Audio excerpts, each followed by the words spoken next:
Hey guys, welcome. This is a general reading for the collective of Pisces, Sun, Moon, Rising, Venus. It's not date or time specific, so whenever you come upon it, if it speaks to you, could be your message at that time. If you're here as a cross watcher, welcome. And for those of you who are brand new to the channel, happy you stumbled upon me. No such thing as coincidence. I'm going to pull from Oracle of the Seven Energies to activate the reading. This is sort of a deck that is aligned with the chakra system, although it refers to them as energy centers. So let's see what message comes through. Card 39, Wish Upon a Star. This is the light energy center, which would also be equivalent to the third eye or sixth chakra. Wish upon a star. So let me give you the key concepts. Intentions based on your desires and aspirations. The act of consciously committing to a vision. Sacrificing something of value. Gambling on yourself. Trusting that dreams can become reality. And the importance of daydreams. I love all of those key concepts. Very interesting. Consciously committing to a vision. That to me is the whole nature of setting intentions, is I'm consciously committing to a vision that I have. So it isn't that I expect something to just materialize out of thin air. I dream it into my vision and then I make a plan. You know, what do I have to do? What action steps do I need to take for something to manifest? So I sort of see it as this is where the intention setting process begins. With a wish, with a dream, with a vision. All right, my loves, what I'm going to do is pull the main spread, give you my general impressions. We'll get details from the clarifiers. Do not forget, it's a general reading, not a private or personal reading. May not resonate for everybody. Best to take what speaks to you, leave the rest behind. And if you are interested in a private reading, there's a link below that will take you to the page where you can, check out all that information. All right, here we go.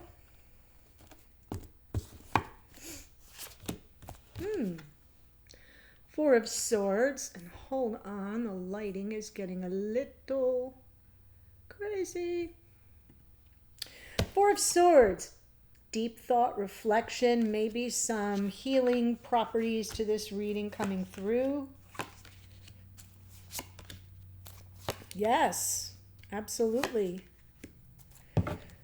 Okay, so I have a feeling that there's something that the Wish Upon a Star energy is supporting you as you create this vision of something really beautiful to come. And it's trying to find its way to you, but it's, moving a little slow. So let me explain this spread. I set my intention that this side is for the sign I'm reading for or about, which in this case is Pisces, making this the divine counterpart of Pisces. It can come through reversed. This is a general reading, so especially for those of you that are cross watchers, if you identify with this side of the spread, that's fine. So again, Four of Swords, some healing, some deep thought and reflection. Your person's present energy is the Knight of Pentacles, moving slowly with conscious intention. This is the point where the vision is clear and now the details are in the making. So this is about moving forward slowly, deliberately, methodically, intentionally, with a plan. Now, the blocker challenge here is the Four of Cups. There's longing here. I feel there's sort of an emotional disconnect, feeling at an emotional distance perhaps, but what they can do about that or expect to come of it is pick up the pace. You heard it here, folks. Okay, so your energy, you're walking into the reading with the Star, which is a card of healing, but it's the wish upon, right? You cannot make this up. Got it? Healing, deep thought, reflection, wish upon a star. It's all about something that you have to hold a vision for. And then, have a little faith. Trust that the universe has your back, will grant the wish, the dream. But your blocker challenge is you're overthinking it. And maybe you're kind of in that phase of self-doubt, second guessing, self-limiting beliefs, and it kind of gets up in your head and keeps you stuck. And so what can you do about it or expect to come of it? Kind of have to leave something behind here. The Death card isn't always about endings, though that's one of the primary interpretations. It is about a process of growth, change, and transformation. And we can't transform, right? The caterpillar goes into the chrysalis, right? Spins the cocoon, goes into the chrysalis, and does not come out an improved caterpillar. It comes out a butterfly. Something has to die off so that something new and beautiful can be born in its place. That is the meaning of this card. So that's what I think you can expect to come of the situation is, yeah, something gets left behind, but in the service of something more beautiful being born into its place. So let's see, Four of Swords, Eight of Cups, Three of, oh my goodness.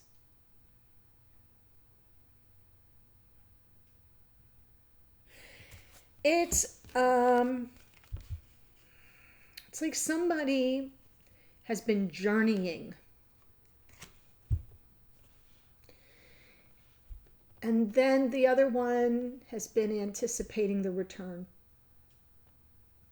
So the new cycle can begin. It can bring healing.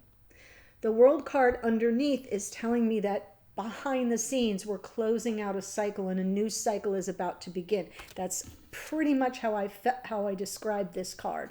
So it's almost as if that's what's being worked out in unconscious awareness or behind the scenes.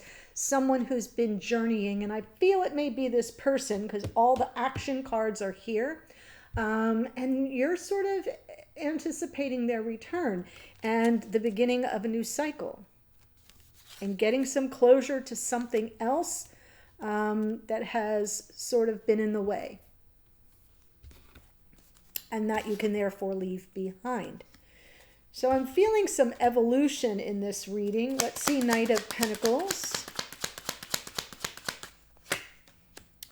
Strength card, Seven of Cups, Queen of Wands.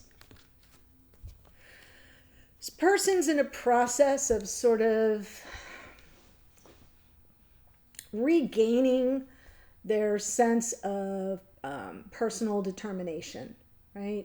Their strength, their courage, their confidence to overcome all the odds, all the obstacles, all the options, all the emotional overwhelm and confusion. It's like this person is now sort of steadied themselves and is in the process of working through some things through an energy of resolve, strength, confidence. Four of Cups, though, is the blocker challenge.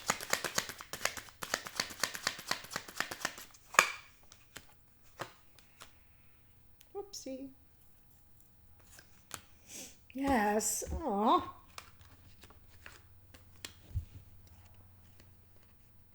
This is something they've been setting intentions around for a long time, wishing upon their own star. Lots of deep feelings. This is somebody who's coming into some emotional maturity and availability. They're feeling that emotional distance. That's the challenge. And they've waited for something to manifest. So it's almost as if I see this person, you're kind of coaching them. You know, it's like you're saying, come on, I'm just waiting to see, that ship out on the horizon. That's the energy coming from you. And over here, they're like plodding along, knocking down one cup of crazy at a time, dealing with all the options and obstacles along the way.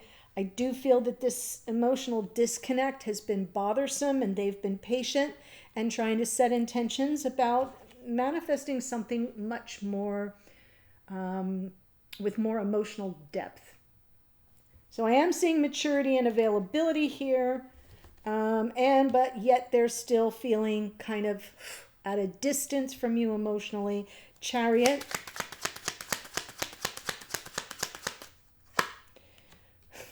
Right? Yeah, what can they do? They can keep hope alive. They can set those intentions. This is what they can do about it. I feel like they've got to pick up the pace, right? If reunion is the dream, they have the power to make it happen. Queen of Swords underneath. Feel that's a steady hand. It is practicality, born out of insight, balance. There's this energy of the Queen of Swords that is coming through that feels like it's what they're drawn to. They're drawn to your clarity. They're drawn to your sound reasoning. They're drawn to your ability to cut through all the crap and bring clarity, right? This is somebody that is coming across to me as a bit emotional. 7 of Cups, 4 of Cups, King of Cups, right? There's a lot of emotion here, and this person may not do well when presented with all that emotionality to process. Not that they don't have deep feelings, but it's not their comfort zone. But there you are, cutting through all of that overwhelm with some clarity, with some precision, with a level head. Yeah. You know all the right questions to ask, all the right things to say. So what they can do is they can pick up the pace and get it in gear. So for you, you're coming in with this Star as your present energy.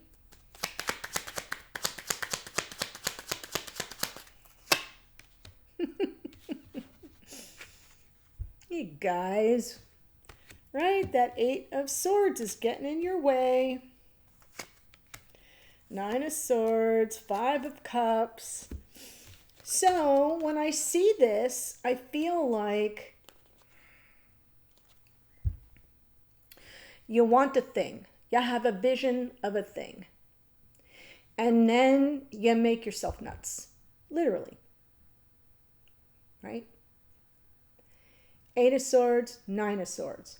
You're bouncing back and forth between I can't have nice things and oh my God, oh my God, oh my God. And there's all this sadness, sorrow, energies from the past that keep seeping into your unconscious awareness, and it's tripping you out, keeping you up, creating anxiety, worry, tension. But you have the vision, you're just in your own way of it. And that is therefore the blocker challenge. So let's see our 8 of Swords.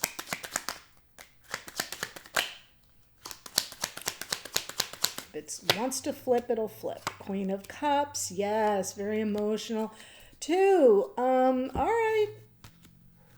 I feel like this is something, the blocker challenge is that this is something that's been weighing on you. I feel like you feel this person's energy. We now have the King of Cups and the Queen of Cups, right?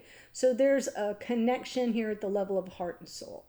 And it feels to me like the path is clear to you energetically within, but you're not sure how it all turns out, right? Like in other words, you have the vision, but you're not seeing the path to it. On an internal level, you know what you want, but it isn't clear to you in your waking moments. And so you get kind of caught up in the mental processing of things, and it becomes too much. It's too heavy. This has been weighing on you for some time. It's a challenge. It's even a bit burdensome.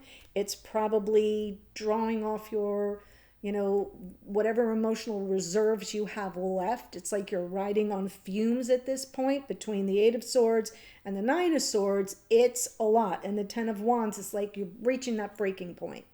Now, to me, the 10s are completion. It's done. But I don't feel you see your way clear to the offloading of that burden. So you're still kind of carrying it all on your back. And then we have the Death card, what you can do about it or expect to come of it. There we go. Yes. It's nothing you can't work through. It does feel like somebody comes in This person, right, as they're picking up the pace, it's like they bring the star back into your viewfinder here with some truth that allows you to put something to rest, allows this whatever ish it is to die off. So I do feel it is a truth coming in, some kind of communication that cuts through the stress of it all for you. That's something that helps you work through it and find your way to some happiness and bliss. So even though the Death card, I thought it was what you could do about it, I don't see it that way now. I see it as what you can expect to come of it is some information coming in, somebody coming in to make themselves clear, to express themselves as clearly as they can, which they're getting from your energy. They're getting that ability to kind of cut through all the noise, all the uncertainty, all the burden of it. They're coming in with that kind of a message that allows you to work through it, that allows you to process something, and then finally put it to bed, whatever it is. And then the sun kind of peaks on the horizon. If you've ever looked closely at the Death card, there it is. So that's a new day dawning, and it brings in a sense of, I did that. I made it through. I worked it through. We worked it out, possibly together. I'm not seeing that as much on your side, but I feel like that's what this person brings in by kind of getting off their duff and putting into higher gear. Because right now they're processing too. 7 of Cups is a lot to sort through. And they're building their confidence as they go. And so they're being a little slower and methodical about it. But I have a feeling that this thing they're trying to manifest, it's going to be like chop, chop. Let's get going. And so once they arrive, it allows you to work through something that has been really weighing on you, keeping you off balance a bit, up in your head a lot, and possibly even a little sad about. So the happiness comes in. We don't have to look backwards anymore. We can look forwards. So it's a nice energy, Pisces. I'm going to give you the astrology that showed up, but before I do that, if this is resonating for you, I'm continuing this spread. So the link to that extended version is in the description box below in the first sentence. But for now, we've got the World card is Saturn, Aquarius and Capricorn. We have the Knight of Pentacles is Virgo. The Strength card is Leo. Queen of Wands is Aries energy. Magician is Mercury, Virgo and Gemini. We've got Scorpio and our King of Cups, Cancerian energy. All the water signs always show up in a Pisces reading. Cancerian energy in the Chariot. The Star is out twice. That's Aquarian energy. The Lovers is Gemini, and Libra in our Queen of Swords. Queen of Cups, more Cancerian energy. More Scorpio here in the Death card, and we close out with the Sun, which is the Sun, but it rules the sign of Leo. So that's what I have here in the extended. I'm going to push all this up, and now that I've kind of read you separately, I'm going to pull the two of you together, look at strengths, challenges, and opportunities in relationship together. Then I'm going to get a message from this person. What are they picking up from you at 5D? What does Spirit want to chime in with? Okay, hidden energies, what's going on behind the scenes with this person that you don't know but might want to, and then how might things unfold going forward if nothing were to change. All right, that's what we're going to look at, and the link to that is in the first sentence below. If you enjoyed this reading, hey, click subscribe, join us here, and don't forget, if you don't want to miss a reading, click the little notification bell so it comes up in your feed and jogs your memory. Laura's got a new reading, yay! Okay, so I'll see you over at the extended. Bye for now.